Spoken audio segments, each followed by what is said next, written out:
नमस्कार, मी श्रुती राहुल. महाफास्ट 100 या बुलेटिन मध्ये आपलं स्वागत करते. आतापर्यंतच्या सगळ्या महत्त्वाच्या घडामोडींचा घेऊया झटपट आढावा. मुख्यमंत्री आज संध्याकाळी जनतेशी संवाद साधणार आहेत. लॉकडाऊन आणि लसीकरणाच्या मुद्द्यांवर उद्धव ठाकरे जनतेशी संवाद साधण्याची शक्यता आहे. शरद पवार यांनी हॉस्पिटलमधून डिस्चार्ज मिळताच सर्वप्रथम राज्याच्या आरोग्य यंत्रणेचा आढावा घेतला. कोरोना सोबतच्या लढाईत मृत्युमुखी पडलेल्या राज्यातील आरोग्य सेवा, पोलीस दल आणि शासकीय कर्मचाऱ्यांच्या मदतीसाठी राष्ट्रवादी काँग्रेस पक्षातर्फे आमदार आणि खासदारांनी 1 महिन्याचं वेतन देण्याच्या सूचना केल्या. नाशिक जिल्ह्यात कोरोनाची परिस्थिती गंभीर असल्याचं विरोधी पक्षनेते देवेंद्र फडणवीस यांनी म्हटलंय. नाशिकला रेमडेसिवीरचा पुरवठा अत्यंत मर्यादित आहे. अधिक रेमडेसिवीर पुरवण्याचा आमचा प्रयत्न असल्याचंही ते म्हणाले. नाशिकमध्ये एकूणच कोविडची जी परिस्थिती आहे त्यामुळे मला असं वाटतं की मेजर क्रिटिकल सगळी जी परिस्थिती आहे ती सगळी नाशिकमध्ये आपल्याला मोठ्या प्रमाणात पाहायला मिळते. लसींच्या पुरवठ्यावर सर्वोच्च न्यायालयानं नाराजी व्यक्त केली. केंद्र सरकार भारतीय लसींचा संपूर्ण साठा विकत का घेत नाही असा सवाल सर्वोच्च न्यायालयानं केलाय. लसींचा पुरवठा करताना एखाद्या राज्याला प्राधान्य देता येईल का? तसंच कोविन ॲपवर नोंदणी गरजेची आहे, मग अशिक्षित लोकांचं लसीकरण कसं करणार अशी विचारणाही कोर्टानं केली आहे. एखाद्यानं रुग्णालयासंदर्भात मदतीसाठी सोशल मीडियावर पोस्ट टाकल्यास त्याच्यावर कारवाई करू नका असे निर्देश सर्वोच्च न्यायालयानं केंद्र आणि राज्य सरकारसह पोलिसांना दिलेत. कारवाई केल्यास कोर्टाचा अवमान म्हणून संबंधितांवर कारवाई केली जाईल असंही सर्वोच्च न्यायालयानं म्हटलंय. आजतकचे अँकर रोहित सरदाना यांचं निधन झालंय. कोरोना पॉझिटिव्ह आल्यानं त्यांच्यावर उपचार सुरू होते. हृदयविकाराच्या झटक्यानं त्यांचं निधन झालंय. काँग्रेसचे राज्यसभा खासदार राजीव सातव यांच्या प्रकृतीत सुधारणा आहे. त्यांची ऑक्सिजन लेव्हलही वाढते अशी माहिती राज्यमंत्री विश्वजित कदम यांनी दिली आहे. सातव लवकरच बरे होतील. त्यांना मुंबईला हलवण्याची गरज नाही असंही विश्वजित कदम म्हणाले. प्रकृती स्टेबल आहे आणि एक काल संध्याकाळपासून त्यांच्या प्रकृतीमध्ये हळूहळू सुधारणा होत आहे आणि त्यांची आता ऑक्सिजनची रिक्वायरमेंट जी आहे जी 100 वर होती ती जवळजवळ आता 45 वर आलेली आहे. भारताचे माजी अटॉर्नी जनरल सोली सोराबजी यांचं कोरोनामुळे निधन झालंय. दक्षिण दिल्लीतील एका खासगी रुग्णालयात त्यांच्यावर उपचार सुरू होते. देशात औषधं रेमडेसिवीरची आयात करण्याला सुरुवात झालेली आहे. 75,000 रेमडेसिवीरची पहिली खेप आज भारतात येणार आहे. आयातीमुळे देशातील रेमडेसिवीरची कमतरता दूर होण्यास मदत होईल. राज्याची रोजची 13 लाख लसीकरणाची क्षमता आहे. केंद्रानं मागणीप्रमाणे पुरवठा करावा अशी मागणी राजेश टोपेंनी केली आहे. अतिशय रास्त मागणी, नम्रतेची मागणी, नम्रतापूर्वक मागणी आम्ही करू इच्छितो. दररोज लसीकरणाची आहे. 2 आणि 3 लाख लसीकरणाचा जो पुरवठा आहे 18 ते 44 साठी तो काही पुरेसा असू शकणार नाही. महाराष्ट्राला रुग्णांपेक्षाही कमी रेमडेसिवीर मिळाले असून दररोज 70,000 रेमडेसिवीरची आवश्यकता असल्याचं अन्न आणि औषध प्रशासन मंत्री राजेंद्र शिंगणे यांनी म्हटलंय. उद्यापासून 6 ते 7 लाख रेमडेसिवीरचा केंद्रानं पुरवठा करावा अशी मागणीही त्यांनी केली आहे. 6,70,000च्या वर ॲक्टिव्ह रुग्ण पेशंट महाराष्ट्रामध्ये आहे आणि जवळपास 60 ते 70,000च्या दरम्यान आपल्याला दररोज रेमडेसिवीरची आवश्यकता त्या ठिकाणी असताना आपल्याला आजपर्यंत फक्त कमी रेमडेसिवीर त्या ठिकाणी मिळालेले आहेत. लॉकडाऊनमुळे राज्यातील कोरोनाची स्थिती काहीशी सुधारत असल्याचं डॉक्टर लहाने म्हणाले. सध्या रुग्णांचे आकडे स्थिरावले असले तरी त्याची पुढची स्थिती 15 दिवसात कळेल असंही त्यांनी सांगितलंय. ओव्हरऑल महाराष्ट्राचं पिक्चर बघितलं तर तो जवळपास आता 27% पॉझिटिव्ह आहे. ते खूप बऱ्यापैकी स्टेबल होताना दिसत आहे आणि म्हणून लॉकडाऊनचा फायदा होताना दिसत आहे. लस पुरवठ्यावरून मोदी सरकार अपयशी झाल्याची टीका मंत्री नवाब मलिक यांनी केली आहे. केंद्रीय आरोग्य मंत्री डॉक्टर हर्षवर्धन यांनी राजीनामा द्यावा अशी मागणीही मलिक यांनी केली आहे.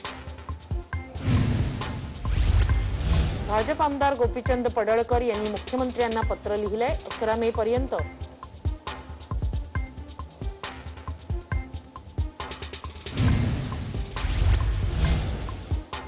स्वतःच्या मनाचा खंबीरपणा हेच रामबाण औषध आहे. कोरोना मला होणार नाही हा निगेटिव्ह अप्रोच नको, तर मी होऊ देणार नाही हा पॉझिटिव्ह विचार महत्वाचा, असं वक्तव्य कीर्तनकार इंदोरीकर महाराज यांनी केलंय.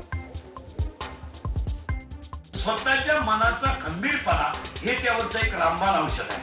सगळ्यात महत्वाचं आहे. स्वतः मला होणार नाही हा निगेटिव्ह अप्रोच नको, मी होऊ देणार नाही हा पॉझिटिव्ह अप्रोच पाहिजे. मला होणार नाही हा निगेटिव्ह अप्रोच नको. लहान मुलांमध्येही कोरोनाचा संसर्ग सध्या वाढतोय. वेळीच योग्य त्या उपाययोजना करण्याची विनंती खासदार राहुल शेवाळे यांनी केली आहे. शेवाळेंनी या संदर्भात पंतप्रधान आणि मुख्यमंत्र्यांना पत्र लिहिलंय. दिल्लीत अद्याप कोरोना प्रतिबंधक लसी मिळाल्या नाहीत. लस वेळेत मिळाल्या तर दिल्लीत 3 महिन्यात मोफत लसीकरण केलं जाणार, अशी माहिती दिल्लीचे मुख्यमंत्री अरविंद केजरीवाल यांनी दिली आहे. हमारी पूरी कोशिश है, हमारे पूरे प्रयास हैं कि अगले 3 महीने के अंदर दिल्ली के सब लोगों को हम टीका लगाएं, सभी लोगों को वैक्सीनेट कर दें. 3 महीने का हमने टारगेट लिया है. कोशिश करेंगे, पूरी कोशिश करेंगे. पंतप्रधान नरेंद्र मोदी यांनी बोलावलेली केंद्रीय मंत्रिमंडळाची बैठक 3 तास चालली. या बैठकीत देशातील कोरोना परिस्थितीचा आढावा पंतप्रधानांनी घेतला. भारतात आंतरराष्ट्रीय विमान सेवांवरील बंदी वाढवण्यात आली आहे. देशात 31 मे पर्यंत विदेशातील विमानांना बंदी असेल. कोरोनाच्या वाढत्या रुग्णसंख्येच्या पार्श्वभूमीवर केंद्र सरकारनं हा निर्णय घेतलाय. 21 एप्रिल नंतर केंद्राकडून रेमडेसिवीरचा कमी पुरवठा झाल्याचा दावा राज्य सरकारनं केलाय. केंद्राकडून 2 लाख इंजेक्शन्स कमी मिळाले असं प्रतिज्ञापत्र राज्य सरकारनं नागपूर खंडपीठात सादर केलंय.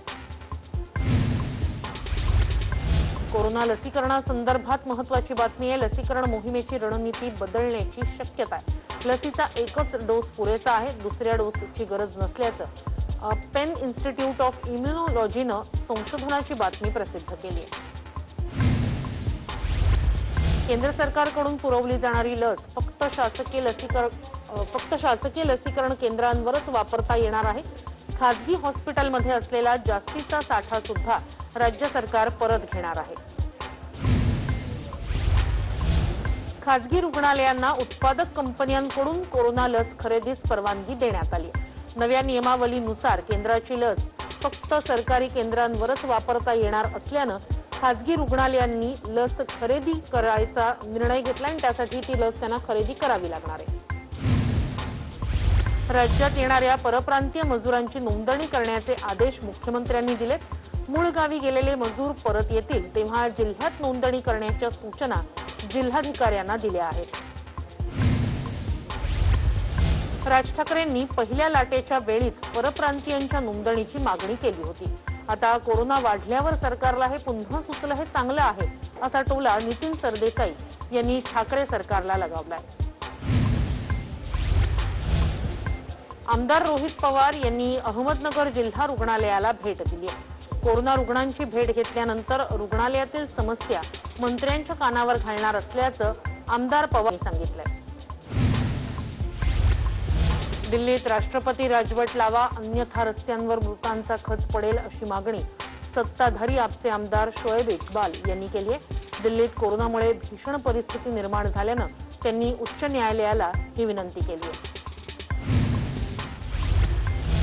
परभणी जिल्ह्यात कोविशिल्ड लसीचे 8,000 डोस प्राप्त झाले, त्यामुळे पुन्हा लसीकरण केंद्र सुरू करण्यात आले होते. बुधवारी लसी अभावी जिल्ह्यातील 94 केंद्र बंद ठेवण्यात आली होती. औरंगाबादच्या गंगापूर तालुक्यात आमदार प्रशांत बंब यांनी 100 खाटांचं कोविड हॉस्पिटल उभारलंय. या रुग्णालयाचं उद्घाटन देवेंद्र फडणवीस यांच्या हस्ते करण्यात आलं. कोल्हापुरातील घाटगे ग्रुपनं ऑक्सिजनेटेड बेडचं कोविड केअर सेंटर सुरू केलंय. त्यामुळे कोल्हापूर जिल्ह्याबरोबरच परजिल्ह्यातील रुग्णांसाठी हे सेंटर आता मोठा आधार बनलंय. सांगलीत काँग्रेस नगरसेवक अभिजित भोसले यांनी स्वखर्चानं कोविड केअर सेंटर सुरू केलंय। राज्यमंत्री विश्वजित कदम यांच्या हस्ते या कोविड सेंटरचं उद्घाटन करण्यात आलं।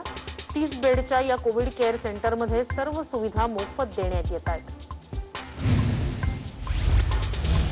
सोलापूरच्या बार्शीतील भगवंत रक्तपेढीकडून राज्यातील रुग्णांना मोफत प्लाझ्मा दिला जाणार आहे। प्लाझ्मा थेरपीसाठी 8,000 खर्च येतोय। सर्वसामान्यांना हा खर्च परवडत नाही, त्यामुळे गरजूंसाठी भगवंत रक्तपेढीनं हा स्तुत्य उपक्रम राबवलाय। केंद्र सरकारच्या आपत्ती व्यवस्थापन निधीतून नांदेड जिल्ह्याला 52 नव्या अँब्युलन्स मंजूर झाल्यात। तसंच 4 आमदारांनी स्थानिक विकास निधीतून 12 अँब्युलन्स जिल्हा आरोग्य विभागाकडे हस्तांतरित केले आहेत। मुंबईत अंधेरीत राहणाऱ्या 102 वर्षांच्या आजींनी कोरोनावर यशस्वी मात केली। सुशीला पाठक असं या आजींचं नाव आहे। त्यांनी ठाण्याच्या होरायझन प्राईम या रुग्णालयात उपचार घेतले। 15 दिवस कोरोनाशी सामना करून अखेर त्यांनी कोरोनावर मात केली आहे। डॉक्टर ऋषिकेशनी मला चांगलं केलं, मला छान औषध दिलं, चांगली ट्रीटमेंट केली आणि मी बरी झाले, छान झाले। परभणीत 83 वर्षीय आजींनी होमिओपॅथी उपचार पद्धतीनं कोरोनावर यशस्वी मात केली। विष्णुनगरमधील 83 वर्षीय श्रीमती किशन प्यारी चांडक यांना कोरोनाची लागण झाली होती। डॉक्टरांच्या सल्ल्यानुसार योग्य उपचारांनी त्यांनी कोरोनावर मात केली। पुणे जिल्ह्यातील इंदापूर तालुक्यातील भिगवण इथे 110 वर्षांच्या आजींनी कोरोनावर यशस्वीरित्या मात केली आहे। अवघ्या 7 दिवसात 100 पार केलेल्या या आजींनी यशस्वीरित्या कोरोनावर मात केली। जळगाव जिल्ह्यातील अंमळनेर इथल्या कोविड लसीकरण केंद्रात 92 वर्षाच्या लीलाबी धनराळे या आजींनी लसीचा आज दुसरा डोस घेतला। व्हेंटिलेटरवर असलेल्या पुण्यातील 53 वर्षीय मुर्तजा जामनगरवाला यांनी आयुर्वेदिक औषधांच्या मदतीनं कोरोनावर यशस्वी मात केली। घाबरून न जाता योग्य औषध घेणं आवश्यक असल्याचं कोरोनामुक्त जामनगरवाला यांनी सांगितलंय। लॉकडाऊनच्या काळात गॅरेज बंद असल्यानं अनेकांची गैरसोय होतीये। हे लक्षात घेऊन कल्याणी शिंदे दुचाकी दुरुस्त करून देण्याचं काम करतायत। विशेष म्हणजे त्या कोविड योद्ध्यांना मोफत सेवा देतायत। वाशिम जिल्ह्यात रक्ताचा तुटवडा असल्यानं रक्तदान शिबिराचं आयोजन करण्यात आलं। शिबिराला चांगला प्रतिसाद मिळाला। आतापर्यंत 50हून अधिक जणांनी रक्तदान केलंय।